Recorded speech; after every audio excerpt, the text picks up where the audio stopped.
Здравейте, аз съм доктор Ина Димитрова и днес ще си поговорим за диабета при нашите домашни любимци.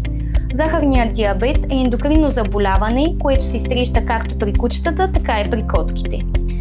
Диабетът при кучетата и котките е ендокринно заболяване, при което организмът не произвежда достатъчно инсулин или не може да го използва правилно. Това води до повишаване нивата на кръвната захар и сериозни здравословни проблеми.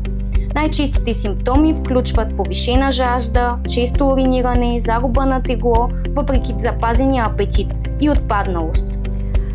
Диабетът е ендокринно заболяване, което се среща както при кучетата, така и при котките.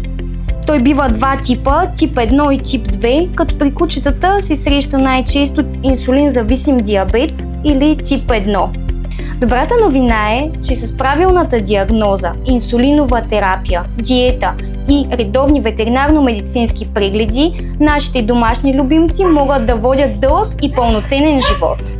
След стабилизирането им можем да ви запознаем с специални ветеринарно-медицински сензори. Те са устройства, които проследяват нивата на кръвната захар в домашни условия.